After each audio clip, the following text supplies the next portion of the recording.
তো নমস্কার বন্ধুরা, আমি অনামিকা। আমার ভালোবাসা রান্না চ্যানেলে আপনাদের সবাইকে স্বাগত। তো চলুন শুরু করা যাক আজকের রেসিপি।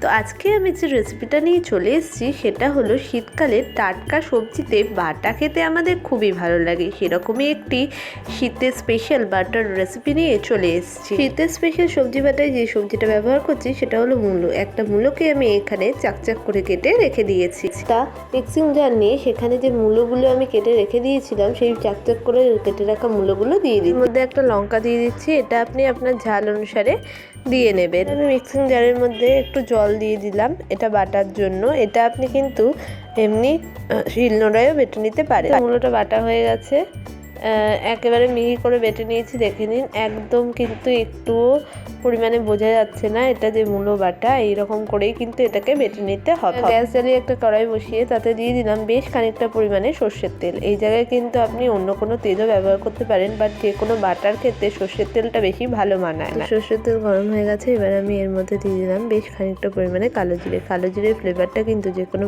বাটার খেতে খুব ভালো লাগে। এরপর আমি এর মধ্যে দিয়ে দিলাম 3টে মতো চিরা কাঁচা লঙ্কা। এটা আপনি আপনার ঝাল অনুসারে দিয়ে নেবেন এবং কাঁচা লঙ্কাটা সর্ষের তেলের মধ্যে আমি একটু নেড়ে চেড়ে নিচ্ছি যাতে সর্ষের তেলের মধ্যে এই ফ্লেভারটা ভালোভাবে ঢুকে যায়। তেলের সাথে কাঁচা লঙ্কা আর কালো জিরেটা ভালো করে নাড়িয়ে নিয়ে এর মধ্যে যে মূলোর পেস্টটা আগের থেকে করে রেখে দিয়েছিলাম সেই পেস্টটা সম্পূর্ণটা ঢেলে দিলাম।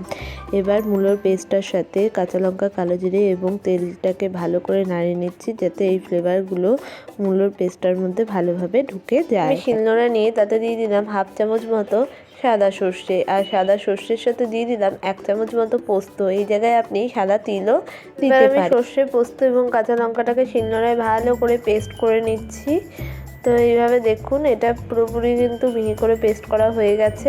যে মূলো বাটাটা দিয়ে দিয়েছিলাম সেই মূলো বাটাটা অনেকটা শুকিয়ে এসছে। এবার আমি এর মধ্যে দিয়ে দিলাম সর্ষে পোস্তর যে পেস্টটা করে নিয়েছিলাম সেই পেস্টটা সম্পূর্ণটা। ওর সাথে সর্ষে পোস্তর পেস্টটাকেও ভালো করে নাড়িয়ে চাড়িয়ে মিশিয়ে নিচ্ছি যাতে মূলোর মধ্যে এই ফ্লেভারগুলো ভালোভাবে ঢোকে আর মূলোর গন্ধটা অনেকটা কেটে যায়। তাই এটাকে ভালো করে রান্না করে মিশিয়ে নিচ্ছি। আমি এর মধ্যে দিয়ে দিলাম বেশ কিছুটা পরিমাণে নুন। এখানে কিন্তু নুনটা আপনি আপনার পরিমাণ ও স্বাদ ও আন্দাজ অনুযায়ী দিয়ে দিন। স্বাদের জন্য এর মধ্যে দিয়ে দিলাম কিছুটা পরিমাণে চিনি। চিনি না দিলে বাটার টেস্টটা ঠিক ভালো আসে। আমি মূলোর মধ্যে দিয়ে দিলাম 1/2 চামচ পরিমাণে একটু হলুদ গুঁড়ো। এটাও কিন্তু আপনি আপনার স্বাদ অনুযায়ী দিয়ে নেবেন। মূলোর মধ্যে দিয়ে দিচ্ছি 1/2 চামচ পরিমাণে একটু ধনে জিরে রোস্টেড পাউডার। এতে কি হবে, গন্ধটা আর একটু সুন্দর হবে। সবকিছু দিয়ে আমি ভালো করে এটাকে মিশিয়ে নিচ্ছি যাতে মূলোর মধ্যে এই সব কিছুর ফ্লেভারটা ভালোভাবে ঢুকে যায় এবং মূলোটার যে কাঁচা গন্ধটা সেটা একেবারেই যাতে না পাওয়া যায়।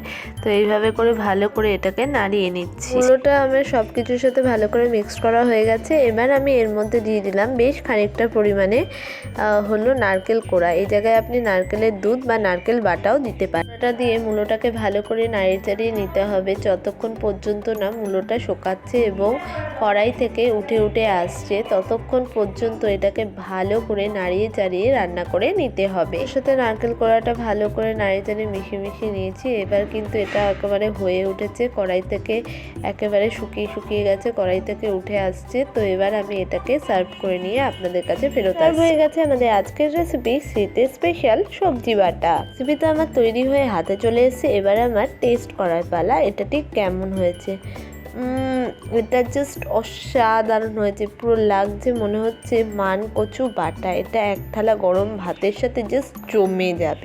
সমস্ত রেসিপি পেতে অবশ্যই আমাদের চ্যানেলটাকে লাইক করে সাবস্ক্রাইব করে পাশে থাকা বেল আইকনটাকে প্রেস করে দেবেন আর প্রচুর শেয়ার করবেন।